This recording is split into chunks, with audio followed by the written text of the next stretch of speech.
Welcome to The Funnel. My name is John Shane. I'm president of Alignment Group. This is episode number 213 of The Funnel. Are you a sales leader or a sales enabler?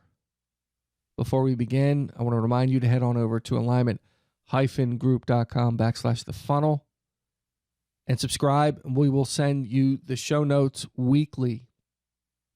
Today's agenda: the sales enabler, the sales leader, breaking the cycle.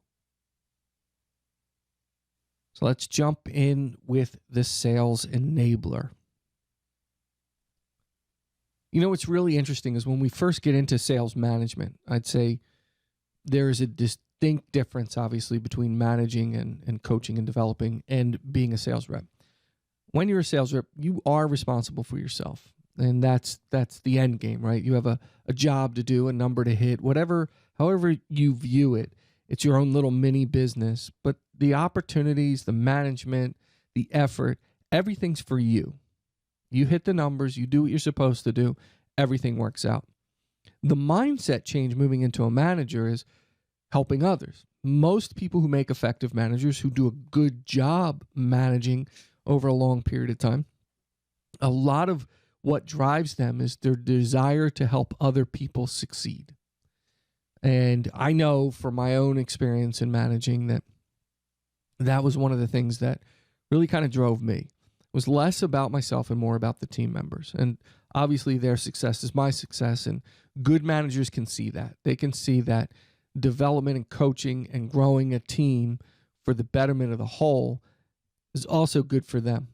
But ultimately, that what lives inside your core is your desire to see others succeed and the satisfaction you get out of that. Oftentimes what happens with sales managers who fall into that management role or become managers, I shouldn't say fall into it, but to become managers, they see themselves as the person that's there to help their reps succeed, and they confuse the role. Sometimes it's based on modeling behavior, the managers before them, how they were managed or developed as a rep. Maybe it was somebody early in their career who they felt was a great manager for them because they helped them close a lot of business, and they're modeling that type of behavior. They think it's their job to solve their team's problems. They get confused on the role, and they begin to be the sales enabler. Let's talk about some of the typical sales enabler issues that I see. First, the 24-hour problem solver, both on a professional and in some cases a personal level. You know, they start telling you their personal problems as if you can help them solve that because you help them solve their business problems. But they call you with every little issue, every little problem, every little concern. And what they're waiting for is a response from you on how to solve that. In some cases, for you to solve the problem for them. And that's the sales rep, right? And now some of that is brought on by your own behavior and the fact that you feel you need to do that. And I give you a little story way back when. I worked with another sales manager. Her name was Susie, and she was great early in my sales management career. We had a lot of fun together. She was very good at what she did. And I learned a lot. She was a peer, but I learned a lot from her in the management role. And, we were working together on a team, and we had a new branch manager come in. So we each had our own sales team. We had this new branch manager, and guy was pretty good in the same age range as us. So we were all the same age, and he was just pretty talented in building teams and had managed a smaller branch and now was managing our branch. It was a long, long time ago. But what I found interesting is he felt it was his job to solve every problem, from closing business to calling customers for sales reps, solving paperwork issues. It was really almost unbelievable. And we got to the point where it was affecting our ability to manage our team. And it was almost unstoppable. He was involving himself in every little detail and really not running the branch, but more so being a manager. And I think a lot of that came from the fact that in a smaller branch, you manage the reps as well. You don't manage managers. So we decided to take matters into our own hands. I'm not recommending this to anyone, but this was our problem solve. Every time a rep came to us, we just sent them to him. And the line was like out the door, down the hall on Monday mornings. It was interesting. After about 5 days of that, he pulled us in a conference room and he was holding his head. And those of you watching the video, it kind of looked like that, the guy with holding his head. And he said, I can't take it anymore. He said, I'm going crazy. And we're like, why? Well, he goes, a couple of things. One, I've given up caffeine. I have this massive headache. And so we started laughing. And he said, the second thing is, they won't leave me alone. They keep coming to me for every little problem. You guys got to start helping your team. And, that was kind of the start of the conversation on his role and our role and moving away from that. And that's not exaggerated. That is a problem that I'm talking to you about, and it's blown up big, but understand this doesn't happen every day where somebody holds their head and they're like, I can't take it anymore. But it does affect your management skill set. How do you become a good manager when you're the 24-hour problem solver? You're answering every little question, from how to price something to what to say to a customer, to how to close a piece of business, to writing orders, to processing paperwork, whatever it is. Your manager is the enabler. They're reacting to everything. The second thing that I see a lot of, but besides the 24-hour problem solver, is they're reacting to urgent requests. Everything's an urgent request. Ask any sales manager that's performing today, and they'll tell you they get those calls all day. How they manage through that is going to determine their long-term success. So if you're reacting to every urgent request and you're quickly reacting to every urgent request, then that becomes the expectation. So I'll give you an example. If a rep calls you, you pick up the phone every time. The one time you don't, they're going to be irritated with you. If you're reacting to everything they ask you to do, how can you coach and develop and train? And some people say, well, I am coaching. I'm showing them how to do it. Well, no, you're actually doing it. You're reacting to whatever it is that they need you to do. Oftentimes, it's the least productive of your team. Maybe the folks that, in some cases, they don't belong there. And your top-end people are getting ignored because they can solve those problems themselves. And you're not coaching and developing and helping them get better at what they do. You're reacting. One of the interesting things to reaction is I see that that happen to internal requests as well. So culturally, you may have a problem on your hands. If people just walk in your office and start talking to you when somebody else is in there, sitting in front of you, having a conversation. If you're in someone's office, at the home office or branch office, you're sitting down with somebody and the phone rings and they answer it. Or they're talking to you while they're reading their screen and their emails. You get it, right? I mean, those of you with kids with smartphones know what I'm talking about. They're buried in the smartphone. And you can't have a normal conversation. So you got to say, put down the phone. If we're going to sit at the table here, you're going to put down the phone. So that might be a cultural thing where internally you're reacting to urgent requests. The administrating department, the accounting, the commissions folks, your boss's boss. They're all calling with urgent requests and they need to talk to you now. And it's affecting your ability to do your job, and you're reacting. The more you react and the quicker you react, the harder it gets to break, because that becomes the expectation, that becomes the norm. I've told this to people. You get an email from a client and you constantly just email back right away. That's the expectation you've set. And the time you don't, they're going to think something's wrong, or they're going to be upset. And you're going to say, wait a second, I'm giving you exceptional customer service here. The one time I miss, you're upset. But that's the benchmark you set. Am I saying sit on emails for 2 or 3 days? No.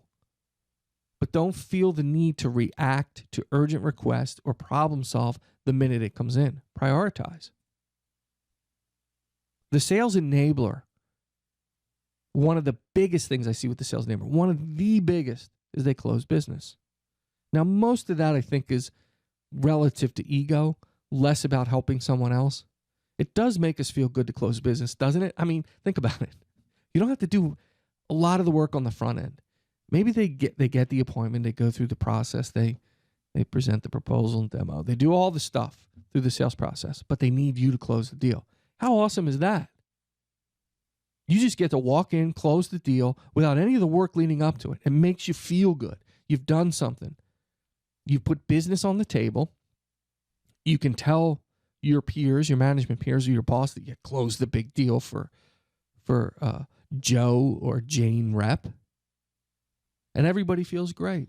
But is that really the role you want to take on? Closing business? Is that your job? Your job is value add. So when you spend your time closing, that's an issue. Of course, people are saying, well, there's sometimes they need my help. Of course they do. There's certain times when you're the value add on the opportunity, or it's a really big opportunity and it needs a little push to get over the edge. That's okay. But if you're consistently closing business for a rep or 2 or 3 or 4 reps, that's a problem. That's an enabler. You're reacting to urgent requests. You're pricing things for them. You're doing all of the things you did as a rep for your reps. You need to ask yourself a question. If I wasn't here, could they do it on their own? Probably not. And guess what? They'd find somebody else to replace you. You're not bringing value to them because there's another manager to step right in behind you and do the same thing. And they'll fail. Just like you will, because there's not enough time in the day to do that. And the final thing I'll say is the to-do list. The to-do list is just filled with busy work. Things that need to get done that are really important, but they don't affect the growth and development of your team. So I'd look at that to-do list and decide how you want to manage that. Well, what's on the to-do list? A lot of things. Could be paperwork. Could be meetings. I'm adding meetings to that. How many meetings a week do you have? How many meetings do we really need? And the next 5 internal meetings you go to as a manager, take really good notes on exactly what was talked about, what was accomplished, and what are the next steps. And I think you're going to throw up because you're going to realize, oh my God, I'm wasting so much time. We're just talking in circles. I'm not saying every company's bad, but these are the pitfalls I see in the sales enablement world. I don't think you're alone in this. And I don't think you're solely responsible for it. In many cases, it's what we've been taught. It's how the company operates. So it's a cultural thing. It's what we're comfortable with. It's all of those things wrapped up in one. It's the expectation of the rep because the person before them did that. And, you know, when I try to break those habits, I make it very clear that's not my role here. It's not what I'm doing. I'm not doing that for you. I can help you learn how to close, but I'm not closing your deals. We need to figure this out. And if you can't learn how to close deals, then what do I need you for? So that's the sales enabler. I hope that makes sense to you. The sales leader. Here's what a sales leader does. They hire self-directed salespeople. I started a job as a sales manager, and I've probably told this story before, so I'm sorry. My kids tell me I repeat stories. I was hired as a sales manager at this company years ago. And a couple of things. The interview process was a little long, and we got through it and was offered the job. I accepted the job.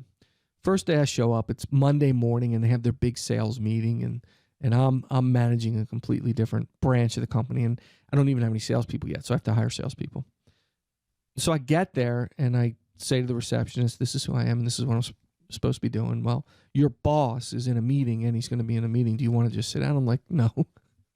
Can you tell me where my office is going to be? And is there a laptop or a PC, and can I get started? Yeah. So the receptionist takes me down to the office, shows me the PC set up, and there's some office supplies in there. And I asked for the extension for IT, and I got IT on the phone, and I did my thing. And I got set up on email and internet and stuff like that. Yes, there was internet back then, if anyone really cares. So I just went to work. I started doing the things I needed to do to get ready to start building a team. And my boss comes in about an hour later, and he shakes my hand. And he's grabbing my hand, he's smiling, he's like, thank you. And I'm like, thank you for what? He goes, you're the first person I ever hired who showed up and started working without me showing you every little thing to do. And I thought that was interesting as a manager, that's the first time that's ever happened. But I was kind of happy and proud of myself at the same time. But I'm pretty self-directed. You know, just I can do things on my own. So sales leader hires self-directed salespeople. And what do you need to do that? Let me just ring the bell now. Hiring process, good profile, good assessment, because you're looking for the right people to take control of their territory and do the things that they're supposed to do. The sales leader focuses on development, coaching and development. Why? Because you know if you teach them to fish, that's where success will come from. That if you do the fishing for them, there's only so many hours in a day, and you will eventually hit the ceiling. And you'll be running around trying to close business.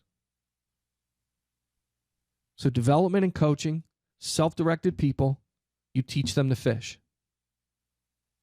Finally, you provide the tools for success. What do I mean by that?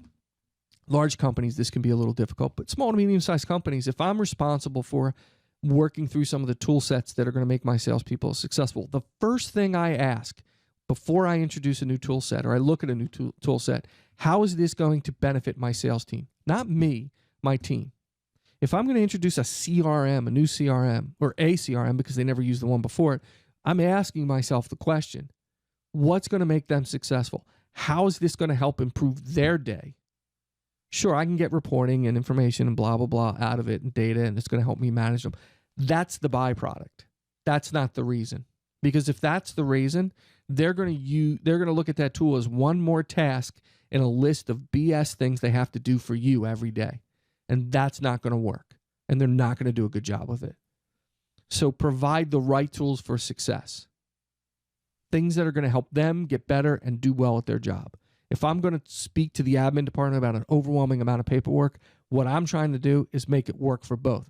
I want to reduce the amount of paperwork for salespeople because that's not A time, while at the same time providing the administrative department, whoever's processing my orders, what they need to be successful.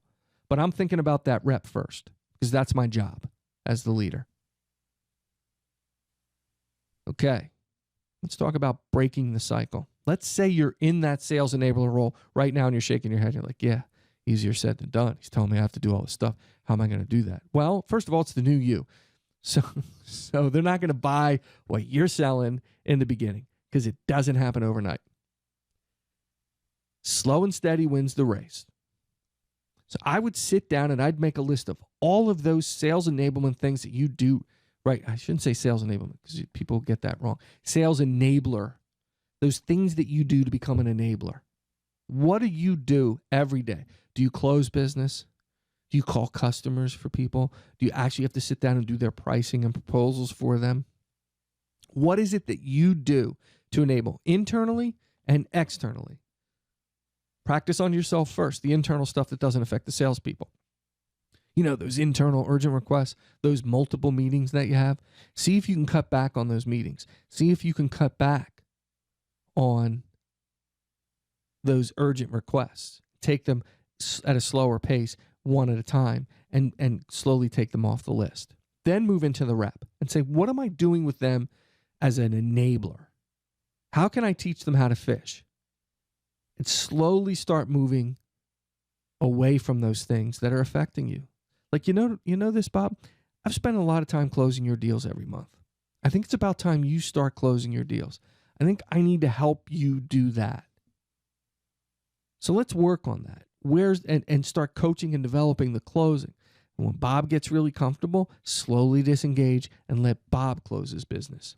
Go for the low-hanging fruit, the things you can solve now.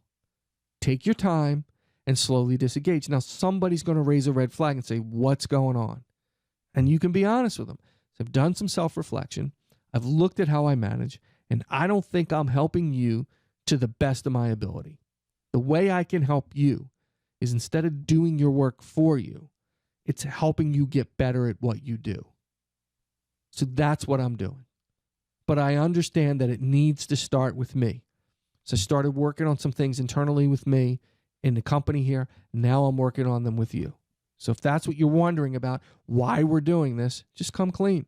This is why. Stay focused, stay committed to it, and you'll have some success. It's going to take some work. It's not easy to break that cycle. It's very hard because it's built inside of you. It's mirrored, it's cultural, et cetera, et cetera. Thank you for subscribing if you subscribe to the funnel. If not, head on to alignment-group.com/thefunnel and subscribe. You can find us on Facebook, Twitter, LinkedIn. we're doing some interesting stuff on the Facebook page. Obviously, we post a lot of the things we publish. I'm starting some kind of touch on some fun movie stuff, sales movie stuff, and giving my spin on it and maybe my takeaways, and then some links to stuff that might be relative to it that we've done. So rather than do the podcast on sales, movies, we've started to comb some things into the Facebook page. So check it out if you get a chance. And if you like it, let us know. We're just really kind of getting started on it.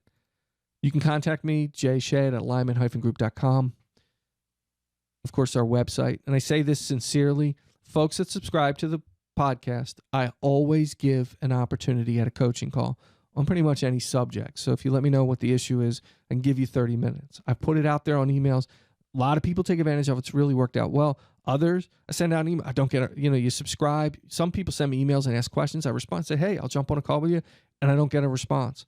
I'm serious about it. If you want to spend 30 minutes, I'm willing to do that as much as possible. I got to work through the schedule and stuff, but I'm usually able to meet that commitment and fit it in somewhere. And I leave time in my schedule for this type of stuff. Always have, and I always will.